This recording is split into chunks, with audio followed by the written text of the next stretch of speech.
આજે આપણે એક રિટાયરમેન્ટ ફંક્શનમાં જવાનું છે, તો તેના માટે હું તૈયાર થઈ ગયો છું. આજે મારા પપ્પાનું રિટાયરમેન્ટ ફંક્શન આપણે રાખેલું છે, તો ત્યાં જવાનું છે. તો તેના માટે આપણે ફોર વ્હીલને ઘસીને ચકચકાટ કરી દીધી છે, અંદરથી ને બહારથી બંને બાજુથી ચોખ્ખી કરી દીધી છે. એટલે આ ફોર વ્હીલ લઈને આપણે જવાનું છે.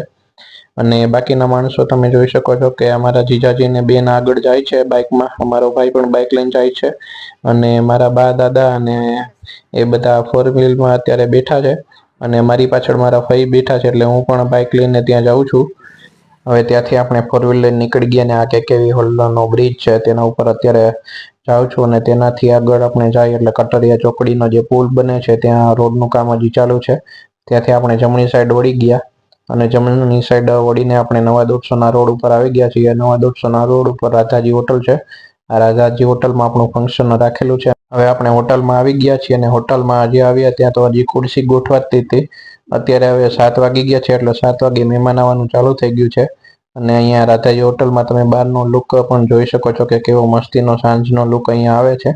અને બાજુમાં ફંક્શન ચાલુ થઈ ગયું છે અને ત્યાર પછી આ બધા જ મહેમાનોનો આપણે જમણવાર ચાલુ કરી દીધો છે. હવે જે તમને સામે દેખાય છે એ મારો મોટો ભાઈ વિશાલ છે, ને એ બહુ ખાઉતરો છે, એટલે મહેમાનની પહેલા તો એ બેહી ગયો છે.